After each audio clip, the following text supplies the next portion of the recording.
We're going to talk about social currency. My name is John Roth.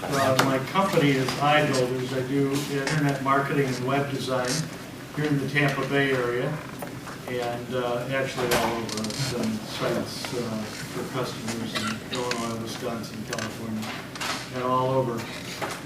But I've been doing some studying on, trying to find out what people want and what they're doing and what they want on their sites, and got involved in this new social currency. So I wanted to bring it to the forefront. I think it's something for all of us that are on the internet, about the internet, and studying this. There's a big paradigm shift. I noticed this unthink in there. They're trying to change the paradigm. Our country isn't doing super right now, and a lot of people are looking for work. A lot of people are out, panhandling and doing whatever they can to earn money. And there is a shift. And there's very big lack of confidence in our country right now also, in what they're doing and what the politicians are doing. It used to be an honorable job to be a politician, service for the country. And now it's how much can I put in my pocket? And, or who's controlling me? Who got me into power? This, and it seems like money's running the country.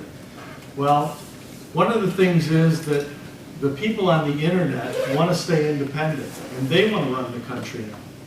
And because they want to take back what's being taken away from them. So this is a new media and a new currency.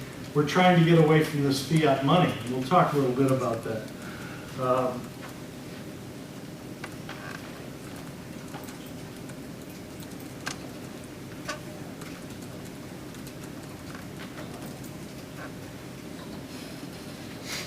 Start this up, sorry. How many people here are making as much money as they made 4 or 5 years ago? Good, that's good, that's good. Do you see a trend on things are picking up? Does anybody here have a friend that's out of work? Yeah, almost everybody, or you know somebody, right? Personally. Jobs aren't as plentiful as they are. And money doesn't seem to be as plentiful. They want you to work for less money, do more work, while the food costs and things are going up too. So we're going to talk about this new social currency. What are currencies? Well, they're things of value, things that you and I value. That is a currency, believe it or not. And we have basic life needs, food, shelter, and security. Those are the things that we value the most. You got to have a roof over your head, you got to have food, and you want to feel safe. Without those three, you can't lead a comfortable life. So anybody that's taking that away from you right now is making your life uncomfortable. There's also lifestyles, needs, wants, and desires. Those come after the first three basics. A home, a car, not absolutely needed because you could rent an apartment or something, but a car is pretty necessary down in this neck of the woods. You'd like clothes, you'd like maybe a boat and toys, things like that. You'd like money to buy those things. So currency in the form of dollars that you can trade is very, very important. And you'd like time. Want a little time to spend on those things. And you may like fame. Some people want to be known as the guru, or they want to be known as the actor or the actress. And then you may want to leave a legacy to your children, to your family. You may want to leave a legacy to the nation. A lot of people have had that idea. And there are some people out there doing it, believe it or not. One person doing one thing, creating a benefit to a community or the entire world by developing something or helping people or starting something, a society or something that helps people. And that truly is a currency. That legacy that they're leaving is worth something, isn't it? It's everything that's worth something of value. So let's look at the early currencies. Let's just go back as far as the 1800s. We won't go back to the wheel and fire and things like that. But things had a value. Food, horses, guns, ammunition, whatever. And what they usually did was they traded, maybe furs for them, maybe when they bartered and said, look, I'll shoe your horse and you go over here and build me a house, or do whatever it is. But they traded. That was an early Indian bartering, the beads and everything else. Actually, the beads were a currency that something of value that they held, and they could trade for food, trade for a spear, trade for an arrow, whatever. Other currencies, gemstones, diamonds, rubies, whatever. Spices used to be an old currency where you had spice, and certain spices were worth much more. Usually they're rarity. And that's what we do with diamonds. Like diamonds are a currency, really, but De Beers controls that, right? They only allow so many diamonds into the thing. You'd be shocked at what your diamond ring is actually worth, to a diamond. You could probably take 1/20th of the value, and that's what they're purchased for and they're used. And it's women love them because they're glittery, right? And the guys love them because the wives love them when they buy them. So that's how it works. Oil was another one. Then they found a common currency, and something that kind of stuck was gold. Gold seemed to have a value, and it was traded worldwide. So it was an international value. Then they came with silver, and then copper and other forms of commodities like oil and even grain became a commodity at one time. Later currencies, maybe they went from nuggets to gold coins, and then silver and copper coins. And then the reserve came into existence. So what was that all about? Well, they held the gold in reserve, okay, and issued a certificate that the gold was there. So you didn't have to carry around 20 pounds of gold or 30 pounds of gold in your pocket. You could give a certificate to somebody that shared that gold, and they could go back to the bank and actually redeem it for gold. In about 1935, 1930s, 35, they started thinking about this Federal Reserve thing, or that actually came into business a little earlier than that. So they held the gold reserve, a bank or Fort Knox. They printed reserve notes backed by the gold and silver. And if you're older, you might even remember some of those silver certificates that were available. And it actually said silver certificates redeemable in silver. And then they had the gold and silver-backed certificates. Now the Fed came along, and it's the Federal Reserve. They reserved the gold, right? And now they said, we're going to go off the gold standard in 1950s, early 50s. They're going to go off the gold standard. So then they allowed the banks to lend 5 times the amount that they had reserved. So that the bank had in the Fed, in gold, they were allowed to go 5. Then it went 10 times. Then it went 20 times. So they could lend out notes or paper that they borrowed from the Federal Reserve and earn interest on 10 times the amount that they had in reserves. So if they had $100 in reserves, they could loan out $1,000, gets 3 or 4 or 5% interest back on $1,000. Not the $100, but on the $1,000. So that's how your banking works. So, and then the present Fed, the money really doesn't have any backing, right? It's fiat money. It's not backed by a common value. And if the country fails, the money's no good. We've seen a couple of those happen, right, lately, around the world, because we're dealing with fiat money. So you want to be rewarded for your efforts and your spending. So you want real currency, things that are going to last, that you can go back and use to buy those houses, buy those cars. Now, what's a dollar been worth versus what it was worth 10 or 15 years ago? You're probably getting about one, maybe half of what it was worth 10 years ago.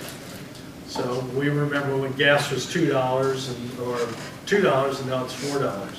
So that's something that you look at. And you find things that you want to be rewarded for. In your job, you want to be rewarded by your family, you want to be able to travel, get your kids an education, and maybe more time to do all those other things. So what we're talking about saving is really the new currency. So if you look, if you're in a job, what you want to do, your value is going to be saving or making things better so your company can grow or you can grow. So you want to start saving money. Now you can do that through budgeting your money, being very, very careful. You can do it by cautious spending, being very careful what you buy. You can do it by couponing and maybe a rewards program. So when you are out there and you're talking about these new currencies, the new ones are going to be social currencies. They're going to be things that you're going to be trading, rewards programs, which is the big thing. That's really what we're talking about today, is being able to be paid back for your spending. So you're looking at ways to earn benefits or things of value when you spend, when you trade, when you're trying to save money in your work and everything everything else that you do for your time.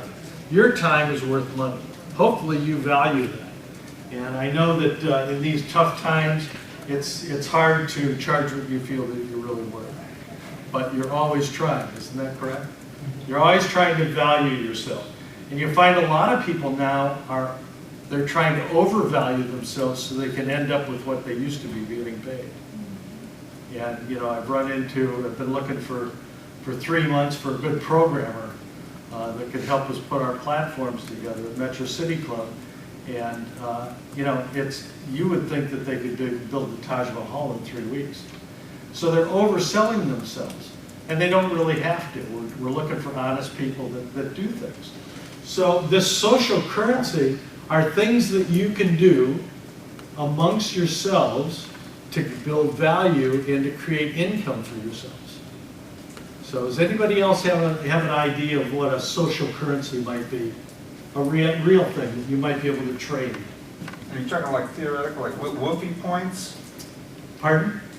Are you talking about tradable? Or tradable, yeah, things that you can trade for value. Favors. Favors, right? Okay. Hours of work. Hours of work for something that's tangible, or something maybe that you can trade. Right. And I just did a 3-way trade the other day too. A guy needed a photographer, and I needed something. I traded somebody else for something that traded for the photographer. He needed the photographer. So. Right. And we did a photo meetup where the photographers paid for the venue. The models showed up, and hairdressers and makeup folks showed up. They traded their work, and the models were photographed, and then the photographers showed photographs with the models and the hairdressers as their portfolios. That's cool. See, that's getting really valued. You're helping somebody. Anybody else think of something? Open source contributions. Open source contributions, that helps what then? That helps the public, or the public gets the code contributions to the project, and the developer gets like reward points for those. Reward points? Like some kind of currency for those that get up. So plus it helps your legacy. You're leaving something to the and then country. you could run a service that say, and I'm going to use an example that one of my friends made, is if you contribute to OAuth, to certain OAuth plugins on GitHub, you get karma points. And if you're running a site that depended on OAuth, you could accept payment in like US dollars or these OAuth contribution points. Okay. Anybody else think of a way to? Yes. Facilitating mutually beneficial partnerships. Such as, give me an These example. things that we're talking about here. Bringing together those people. All right, good. Anybody else? Any other ideas on how you might be able to do it? Something outside the box? Okay. A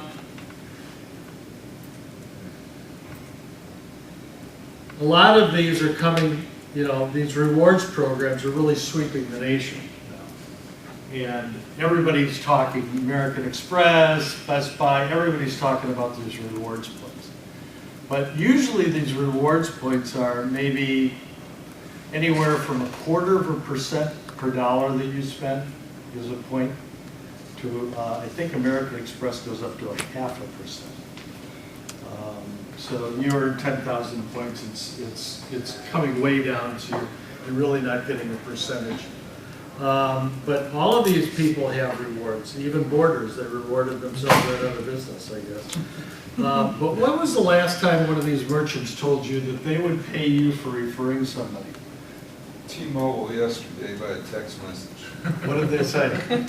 They said you can win, free credits if you refer somebody. Okay, basically. good. Anybody else hear of one of those? See, now they're getting desperate to get people into T-Mobile, and they're starting to use creative ways. One of the guys that I network with got spam. Pardon? If by creative you mean spamming. Especially texting, that's really interruptible. But they're going beyond, what they're doing is they're going beyond what they used to do, right? And they're getting willing to give away money to get people into their locations. Yes, sir, you had a... Well, it's not spamming if you believe in the service or the product they're offering. I would gladly refer somebody to Apple, for example, for their products. They have an exceptional product. And Why would you exceptional do that, service. though? Because they're a good company. But maybe why? I want my friends and family to have the same kind of experience I've had with them. Okay, so you're sharing your experience as Yeah. part of your legacy. You're giving away your knowledge to your friends and your associates that will be of value to them. Yeah. And you'll tell them the reasons why. I called 5 times, they answered 5 times, they helped me 5 times. I mean, how can you beat that? They're 100% for it.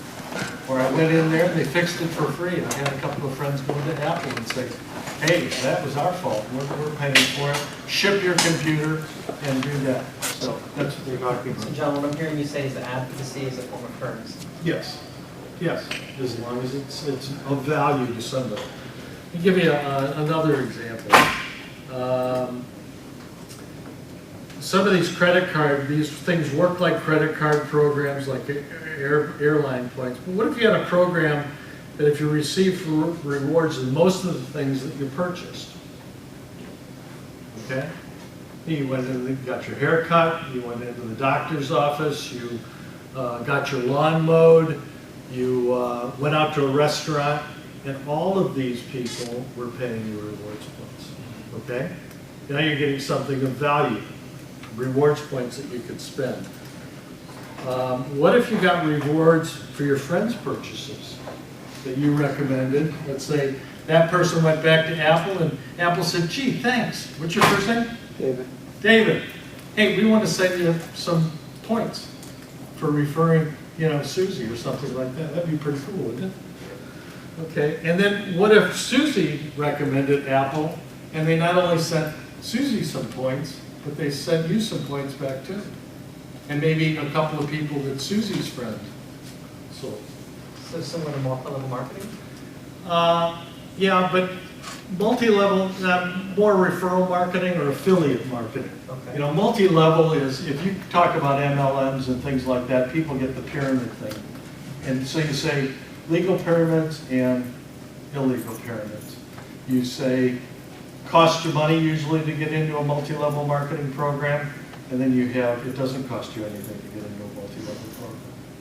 So not getting into a multi-level program, but being part of the benefits of those referrals, which are value, now you've got another social currency there because it was of value. Okay? So it's like rewards is like a stimulus package to the community because they're rewarding everybody to talk about it. And you're getting actually paid for it, things that you can tangibly spend. Now let's think about it from a merchant standpoint, Apple or somebody like that that's willing to give a portion of their sales as loyalty points back to their customers. So they're willing to share it because it brings people back. And do you think David gets 100 points, reward points back in his little rewards bank? Do you think he might do it again? He'll tell another friend, right? I'm worried he might keep doing it even after the product goes to shit because he's making points off the deal. But you know what, that when he recommended Apple, I thought about this. He wasn't really getting anything tangible, but immediately after, I thought what he got was trust. Trust. Because That's being an old something, right? Microsoft guy, and you're recommending Windows product to somebody, and after they had it for 6 months, it slow boots, or my browser has so many ads, or it goes to pot on you, and you get frustrated with the computer. Then everybody comes to me and says, well, get a Mac, because there aren't a lot of viruses, because there aren't a lot of virus writers for it. That's right. But the thing is your experience is, wow, I can actually do stuff on it. Sure. And who recommended it? Oh, it was David who turned me on to this. Right. I'm going to trust what David tells me about technology in the future. That's what David gets. Sure. And he also gets 100 phone calls for tech support. Well, actually, that's the one thing I'm not, now that I've really been turned on to the Apple sphere, the Mac sphere, I don't give a lot of tech support because their shit works. Yeah, that's true too. But think about it from a customer's perspective. Customers want to spend their money with the merchants so that they can use their own points then. So David might go back to Apple and say, look, I don't know if Apple's going to be a merchant, but hey, I've got 1,000 points, or I have 1,200 points. I want to buy that mouse, or I want to get this, or I want to buy that. Now he's going to trade those, but Apple needs to be paid for that too. So there's a source that will actually pay Apple cash, less a marketing fee for him using the rewards points. Well, Similar to what these other companies do too. If I had a nickel for every time I had to reboot a Windows machine, We won't get into those but that's terrible stories. So merchants are willing to pay the rebates because it's bringing volume into their places of business. Members are actually required, in this example with Metro City Club, they're actually required to spend a certain percentage of their points back to the merchants, which keep the merchants wanting to be exclusive, and they are exclusive. So that's very important. And the merchants are going to know that they're going to continue to get business from this plan because the members have to go back in. So what do you really want in life? You want to eat at nicer restaurants, maybe go to ball games, entertainment parks, boating, fishing, and there's a lot of other things that you'd like to enjoy also. So all of these things can be wrapped up into a venue where you can actually get social currency for that and be able to actually physically use it as a real currency, go back and buy them through your points systems. So smart people save money. Even Einstein was a big proponent of saving money. And it's even cool now to be frugal. How many people, well, a lot of people use coupons now that never would even thought of using coupons before. But what you want to do is you want to get to the gold bars, and that's the stuff. This is a form of new currency. It's called new money. And that'll be the buying power in the Metro City Club. And I said it's fashionable to save. They're talking about it. But some people desperately need to save money right now. And it's the sign of the times. So you'd also like to go out and enjoy a night of fine dining. And maybe at some of these restaurants, which are some of our merchants right now. We're out for a day of golf. And these are some of the merchant categories: dentists, plastic surgeons, oil, lubes, museums, mini golf. All these types of people will be merchants. So you pick the market, you save and you earn, and they still have passions for enjoyment, but they're also concerned about a steady income. So if there was a way to earn enough rewards points for that steady income, that would help in a house. Is there anybody here that would like to have their car payment made through rewards points every month? Okay. You're going to be able to use those rewards points, especially with Metro City Club, because you're going to be able to pay your bills with rewards points. Two own members that are also part of it. You got to be, participating merchants. So that's something. But this Metro City Club is on here, and it's a win for members, it's a win for merchants, and it's a program whose time has come. So it's current, just like some programming methods that we're using and social media and everything else. This is going to be huge, so look for it. I won't get into the depth of it, but if you'd like to find out more, you can go to metrocityclub.com/tenantlife. There's videos there, there's all kinds of information. I have some cards up here that will explain a little bit about it. But what you want to do is you want to look into this for yourself. I'll pass these up. Take one of my cards.